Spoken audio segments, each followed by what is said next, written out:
أعوذ بالله من الشيطان الرجيم بسم الله الرحمن الرحيم تنزيل الكتاب من الله العزيز الحكيم إنا أنزلنا إليك الكتاب بالحق فاعبد الله مخلصا له الدين ألا لله الدين الخالص والذين اتخذوا من دونه أولياء ما نعبدهم إلا ليقربونا إلى الله زلفى إن الله يحكم بينهم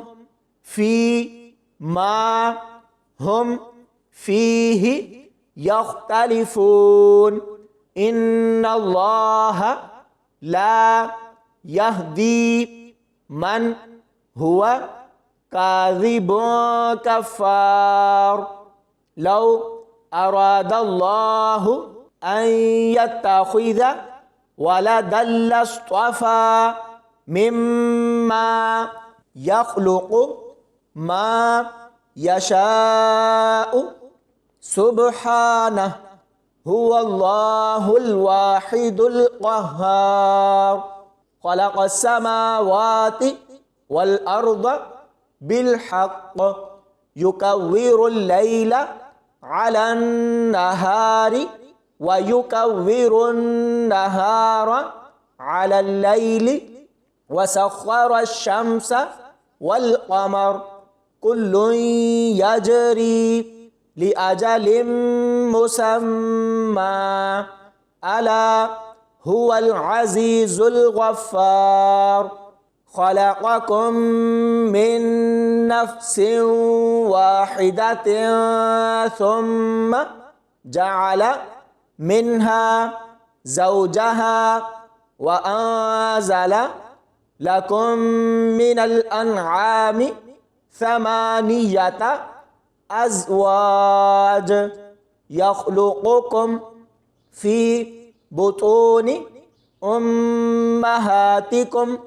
خلقا من بعد خلق في ظلمات ثلاث ذلكم الله ربكم له الملك لا إله إلا هو فأنى تصرفون إن تكفروا فإن الله غني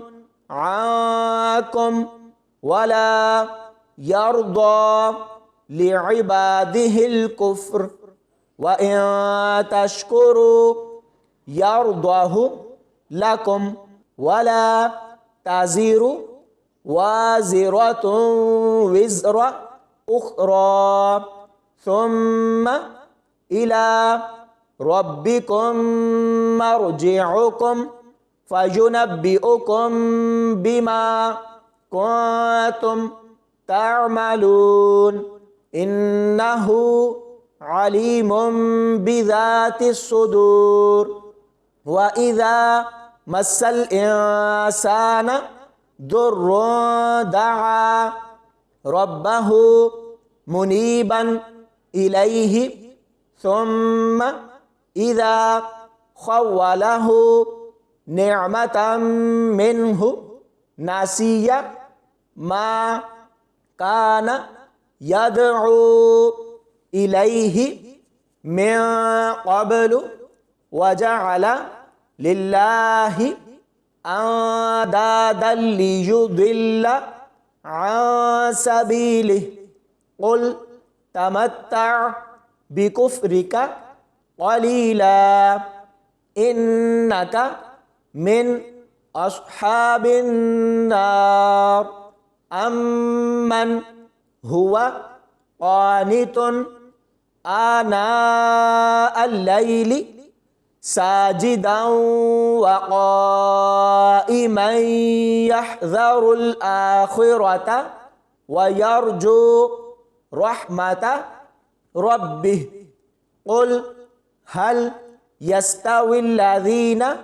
يعلمون والذين لا يعلمون إنما يتذكر أولو الألباب قل يا عباد الذين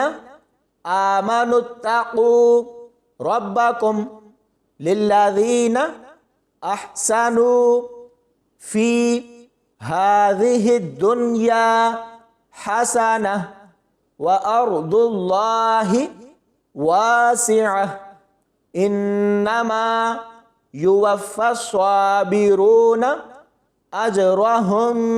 بغير حساب قل إني أمرت أن أعبد الله مخلصا له الدين وأمرت لأن أكون أول المسلمين قل إني أخاف إن عصيت ربي عذاب يوم عظيم قل الله أعبد مخلصا له ديني فاعبدوا ما شئتم من دونه قل إن الخاسرين الذين خسروا أنفسهم وأهليهم يوم القيامة ألا ذلك هو الخسران المبين لهم من فوقهم ظلل من النار ومن تحتهم ظلل ذلك يخوف الله به عباده يا عبادي فاتقون والذين اجتنبوا الطاغوت أن يعبدوها وأنابوا إلى الله لهم البشرى فبشر عباد الذين يستمعون القول فيتبعون أحسنه أولئك الذين هداهم الله وأولئك هم أولو الألباب أفمن حق عليه كلمة العذاب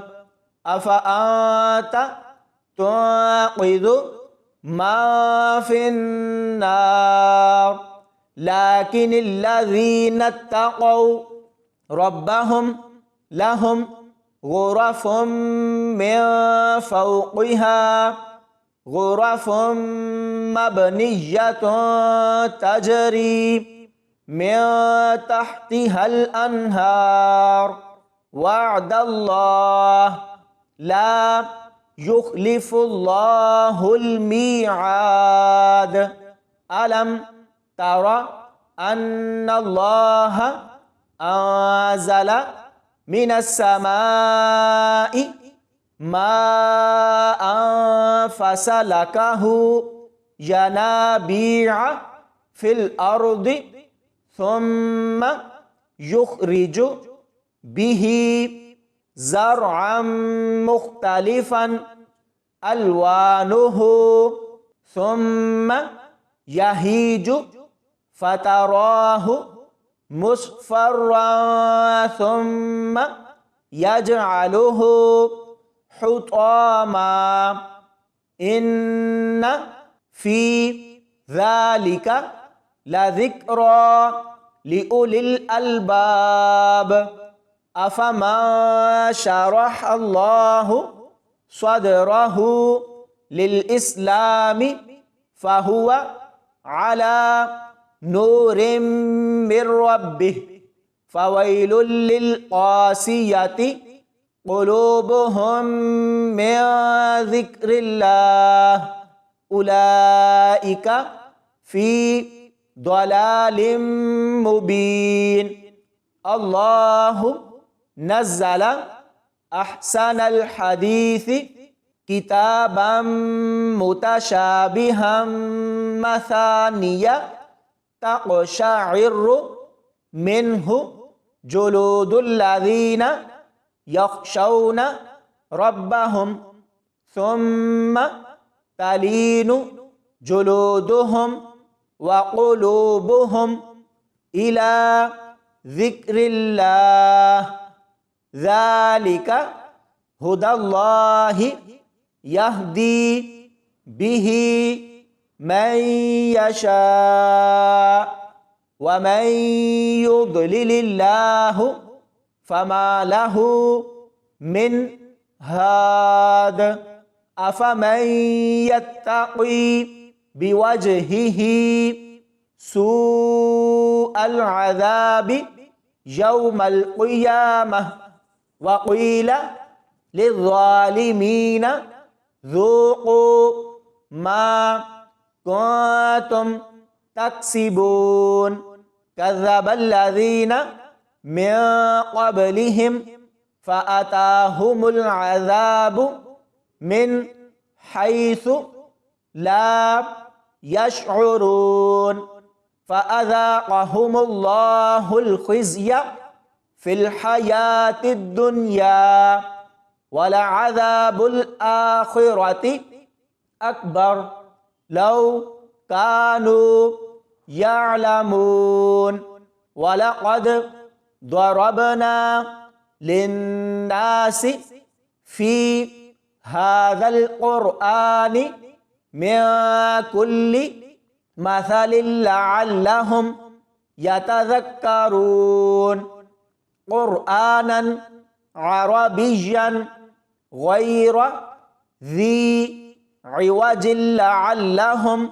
يتقون ضرب الله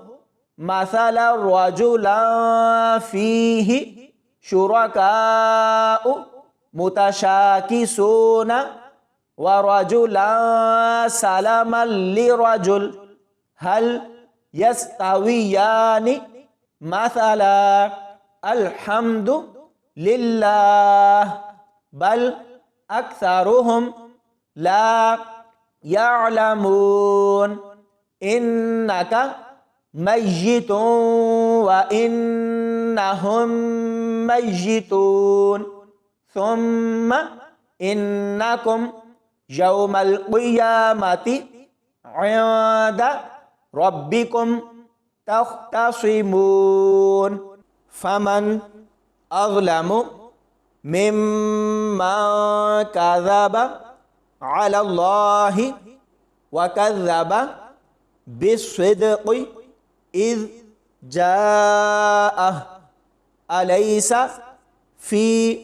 جهنم مثوى للكافرين والذي جاء بالصدق وصدق به أولئك هم المتقون لهم ما يشاءون عند ربهم ذلك جزاء المحسنين ليكفر الله عنهم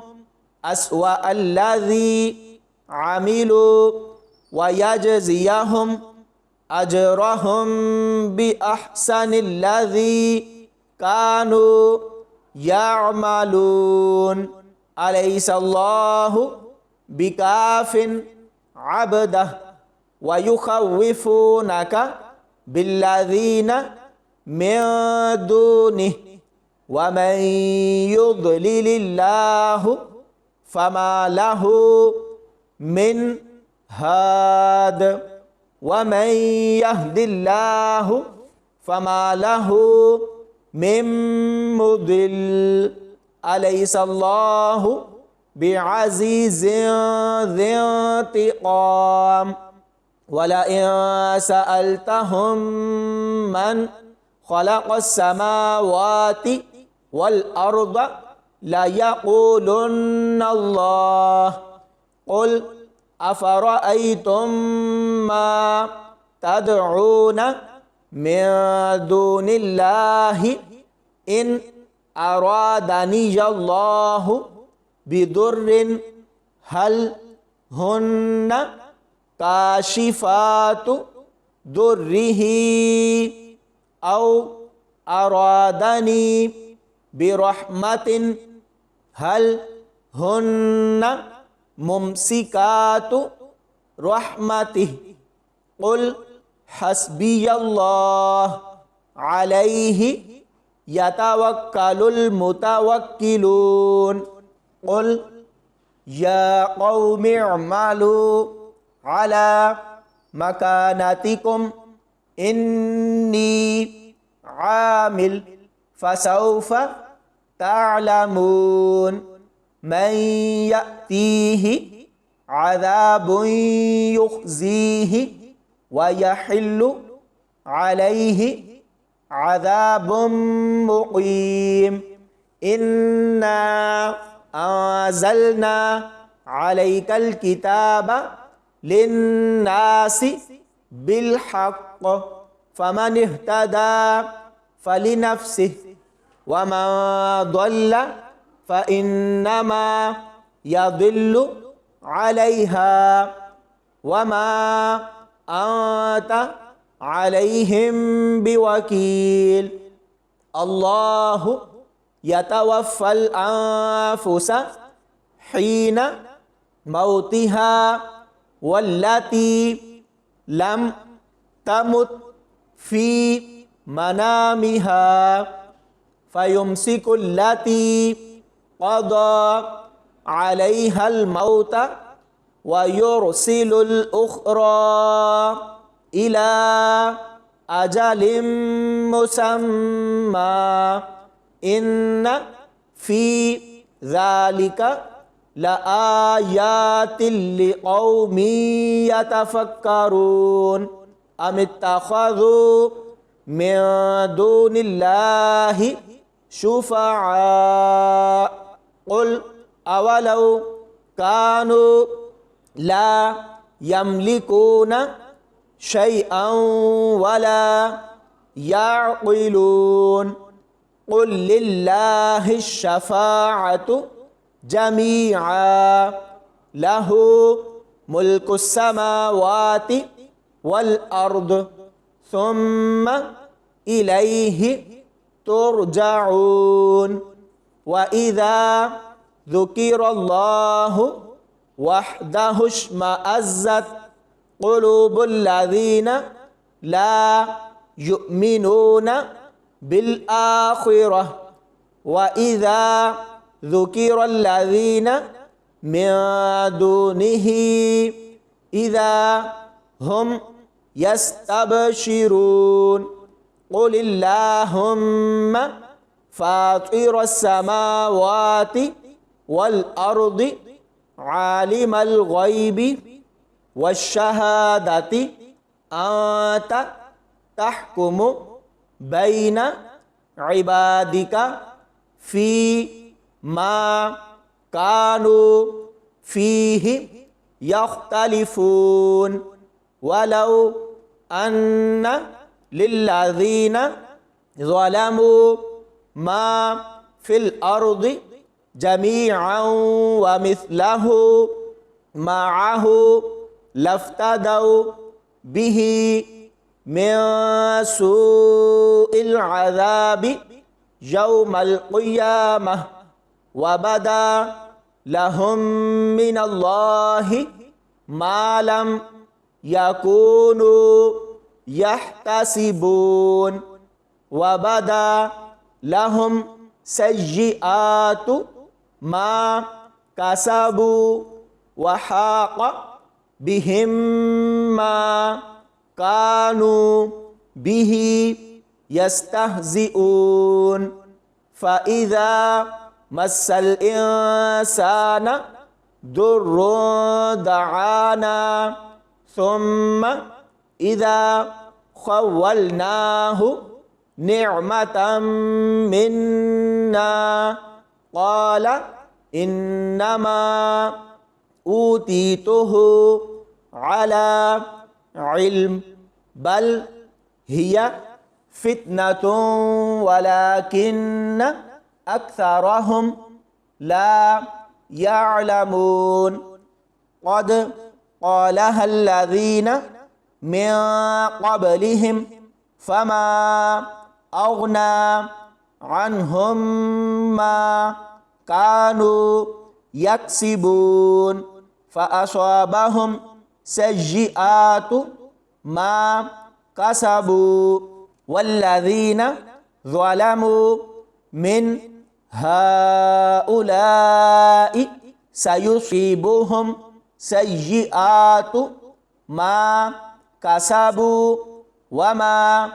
هم بمعجزين أولم يعلموا أن الله يبسط الرزق لمن يشاء ويقدر إن في ذلك لآيات لقوم يؤمنون قل يا عبادي الذين أسرفوا على أنفسهم لا تقنطوا من رحمة الله إن الله يغفر الذنوب جميعا إنه هو الغفور الرحيم وأنيبوا إلى ربكم وأسلموا له من قبل أن يأتيكم العذاب ثم لا تنصرون واتبعوا أحسن ما أنزل إليكم من ربكم من قبل أن يأتيكم العذاب بغتة وأنتم لا تشعرون أن تقول نفس يا حسرة على ما فرطت في جنب الله وإن كنت لمن الساخرين أو تقول لو أن الله هداني لكنت من المتقين أو تقول حين ترى العذاب لو أن لي كرة فأكون من المحسنين بلى قد جاءتك آياتي فكذبت بها واستكبرت وكنت من الكافرين ويوم القيامة ترى الذين كذبوا على الله وجوههم مسودة أليس في جهنم مثوى للمتكبرين وينجي الله الذين اتقوا بمفازتهم لا يمسهم السوء ولا هم يحزنون الله خالق كل شيء وهو على كل شيء وكيل له مقاليد السماوات والأرض والذين كفروا بآيات الله أولئك هم الخاسرون قل أفغير الله تأمروني أعبد أيها الجاهلون ولقد أوحي إليك وإلى الذين من قبلك لئن أشركت ليحبطن عملك ولتكونن من الخاسرين بل الله فاعبد وكن من الشاكرين وما قدر الله حق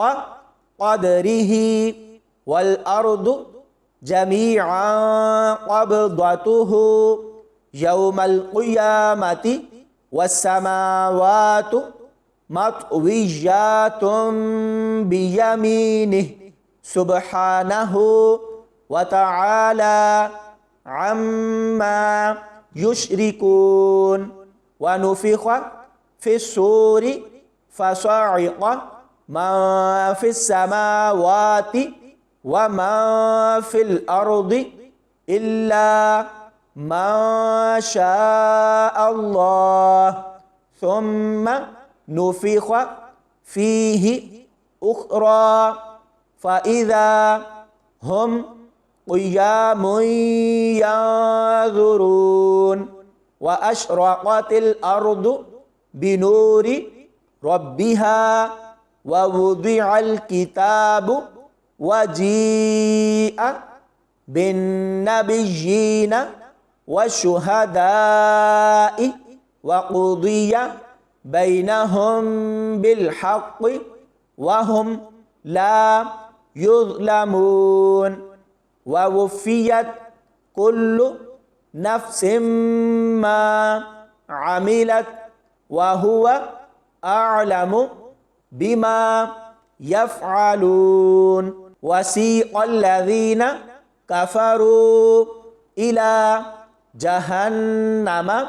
زمرا حتى إذا جاءوها فتحت أبوابها وقال لهم خزنتها ألم يأتكم رسل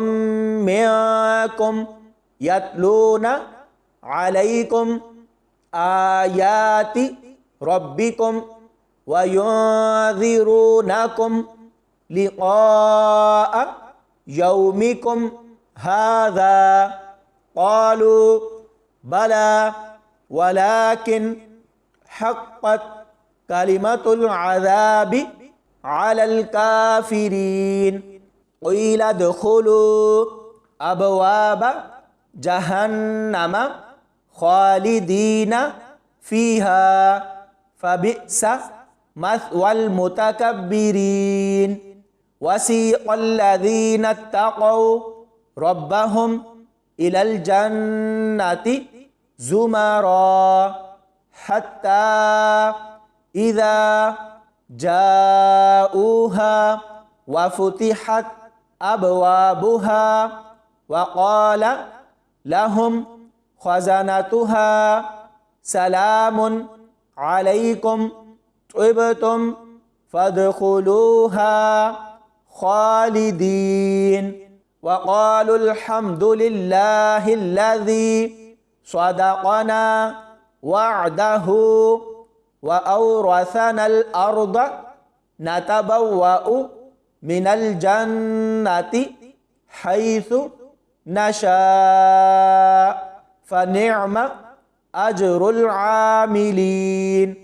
وترى الملائكة حافين من حول العرش يسبحون بحمد ربهم وقضي بينهم بالحق وقيل الحمد لله رب العالمين صدق الله العظيم.